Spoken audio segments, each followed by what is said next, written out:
Hi, my name's Jason Stephen Marshall. I'm from Leeds. I'm currently homeless, street homeless.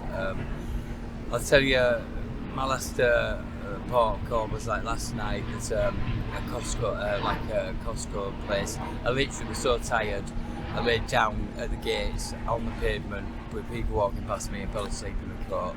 I don't have a sleeping bag, I don't have a tent. You'll often find me kind of in shop doorways, and I basically, because I suffered quite a lot of child abuse, mentally, physically and sexually as a child, and I suffer from bad PTSD. I get voices, and I think I'd like to get the point across that I kind of managed to overcome kind of a difficult childhood that involved my sister even in my daughter's class at school. So I kind of lost my mum. She came back, and she wasn't really interested in the children. She was interested in my friends and sleeping. But my dad was like kind of hardest man, one hardest man in me. So it kind of put fear of God in me. So I've got some bad PTSD from that. I had some bad sexual abuse issues from quite a young age in the family, and all of that I still managed to overcome, and got a scholarship to Leeds Grammar School from a poor estate, Seacroft. So I kind of stood out at school. There was only like 7 children out of 100. They were all paying like thousands of pounds a term, and I was paying like £5. I cried out way through exam because it were like other people's dream for me to like be a doctor or a barrister or whatever, and I just wanted it to be with my friends and go into local kind of comprehensive with my mates, John Spears. So I kind of cried because I knew the pressure. I didn't want to go there, but I knew I had to go there because the one thing I wanted to do was I didn't want to let people down. I constantly felt let down all through my life. I'll tell you how my childhood really affected me. I mean, I don't watch horror movies. It's too close to call. My bubble, as I'm going around, I fly straight. Do you know what I mean? I don't cause any harm to anybody. I call it tapping, but I'm a beggar, and I'm a hand tapper, so I walk around. I generally get more out of that by connecting with people, because it's very lonely on the streets. A lot of people tend to be hooked on summer, and I'll be honest, I know a lot of people's stories because I'm like probably the most, well, that's a little bit arrogant, but I probably get on with more people than most other people. Like, I know A, B, C and D, and I know the stories, and I kid you not, I'd say 95% of people who you see in doorways who you think are smoking spice probably are, or might be having a crack pipe or whatever. They're not doing it for fun of it. A lot of it's masking quite a lot of trauma. I've often cried at people's childhoods, and I don't think I've met anybody. It's probably met 1 or 2 when I've thought, do you know what, actually that's the exception to the rule. They've just had a decent childhood but just fell in the wrong crowd, do you know what I mean? And you can fall into the pit that way because I'll be honest, I'm currently trying to get, because I became voluntary homeless, because my children are in my house that I own, but obviously my wife slept with somebody else, and I was having an affair, and I couldn't watch the woman I loved walking around in the kitchen. She's a good mum, I'm not going to keep my kids out, so the council won't help me. They said, listen, you've got somewhere to live, you pretty much own a property, pay most of the mortgage, you're a teacher, and I don't just teach school kids, I teach teachers. Created an MBQ level 5 with 3 other guys, called working therapy with addiction. So I kind of taught stuff around, interested enough around psychology, neuroscience, around addictions of all forms. My experience on the streets, well, schooling. I'll come back to schooling. So I got to grammar school. I probably went one in every 5 days for the last 4 years, but I still managed to get 11 A's and an E at GCSE, because I failed out because I actually only did 1 piece of work. I got an A minus for drawing a wooden mannequin, but I didn't have 5 pieces of work, but I managed to kind of like basically get away with cheating by just reading. I read the textbooks like a week before exams, and basically managed to pass all my good A's. Teachers were a bit shut. Well, I kind of stood out. I'll be honest, because I became quite bright, because my mind was working faster and faster trying to fix a broken heart, and it didn't work. It didn't work for me. It made me more kind of intelligent, but that worked against me as well, because I was kind of thinking too deeply for things, holding on to things. My memory became quite good at remembering things that I didn't really want to remember. I was trying to block out.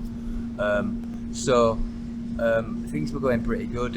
My first relationship, I got twin boys with a lady, and she basically, I stopped stealing cars.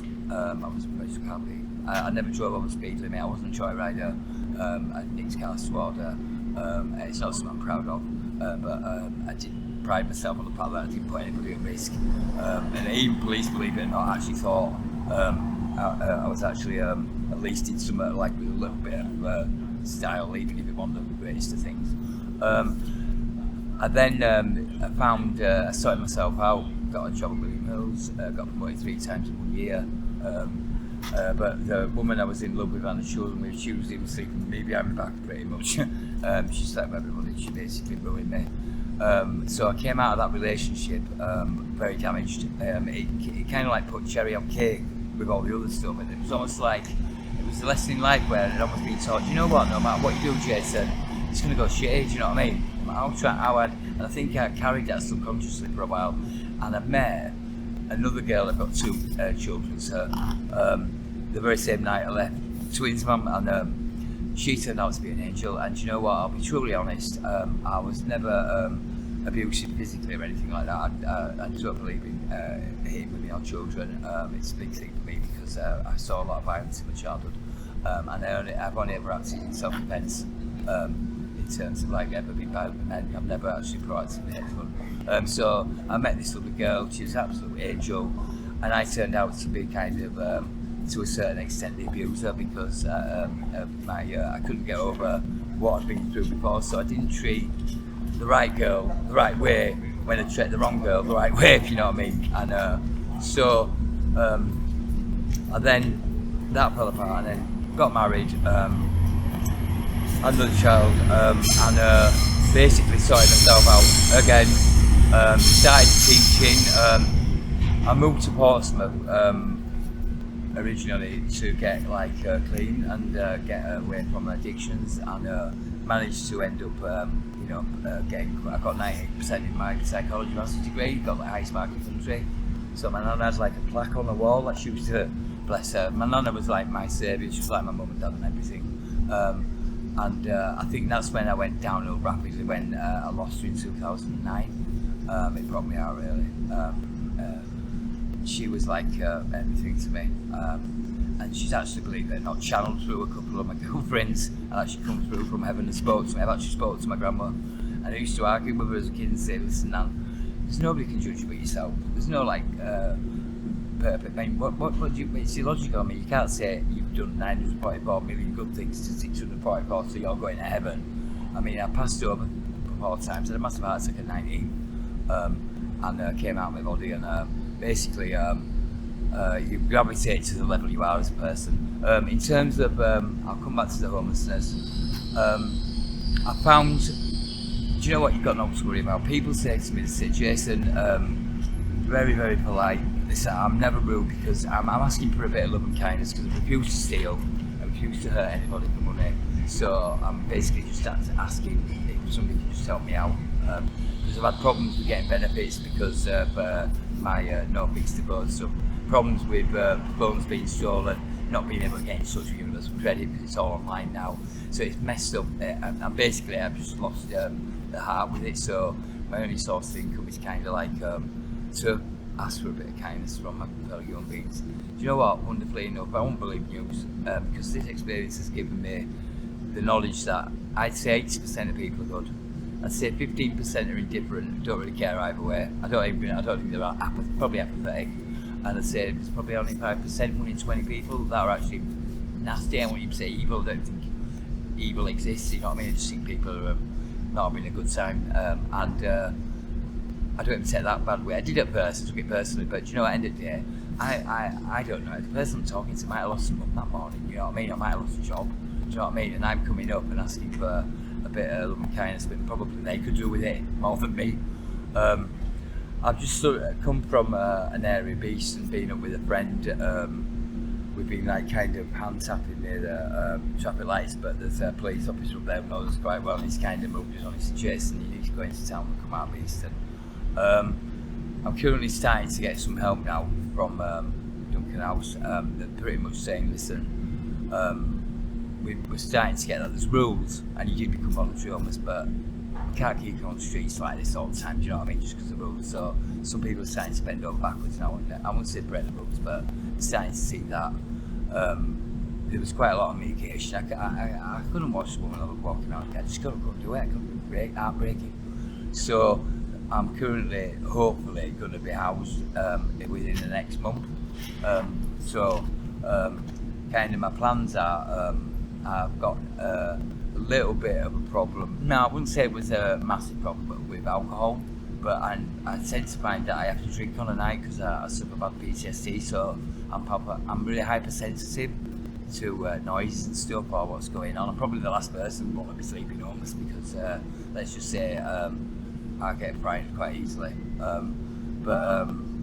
You know, I've had very little trouble in the whole time I've been homeless. You know, well over 18 months, and I've had no trouble hardly with any of the homeless people because, like I say, I fly straight. I try and do it. All I've got to offer is my respect and my heart, my love, do you know what I mean? And I try to give that as much as I can. And do you know what?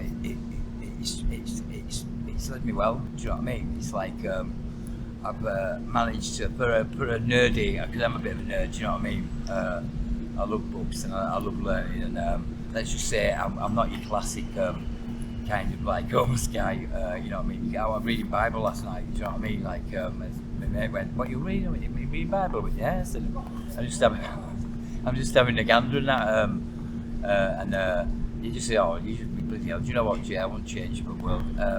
I've got to like. It's made me more confident in myself, I think, because I can go up and talk to anybody. Do you know what I mean? From any walk of life, because I find that people playing different roles, a bit like what Shakespeare said, it's a stage and everyone's playing different parts. And I tend to find that whatever part you're playing, it just boils down to there's either people who are going to be positive with you or negative, and I try and bring out the positivity in people. I just hope from this kind of interview and that I just want people to know that, you know, it's not about all the drug taking and, you know, like that's a symptom of really a lot of guys and girls that are having problems with homelessness have got quite bad trauma, included, do you know what I mean? And they're not getting the right help, and I think to some extent they're self-medicating with the drinking drugs just to get through, just to survive, do you know what I mean? And it's quite sad because it's proving I'm finding quite a hard hole to get out, because you get so used to surviving that you forget how to thrive anymore or live. Do you know what I mean? I think it. You know what I mean? If could kind of conclude, I just want to say, do you know what I mean? To everybody who's ever helped me, God bless you, because you know what? It's mad. Really, it's made me, I could feel like crying. It's made a difference. Do you know what I mean? And I don't think people realise it, even if it's somebody's bought me a can of beer, do you know what I mean? And they probably thought, do you know what, I'd rather buy you a bottle of water, I don't really want to like enable your addiction, but do you know what, it's helped, do you know what I mean? And I wouldn't have been able to kind of survive without that. So I kind of just want to say, you know, thank you for this, thank you for letting me speak. My name's Jason Marshall, God bless, goodbye.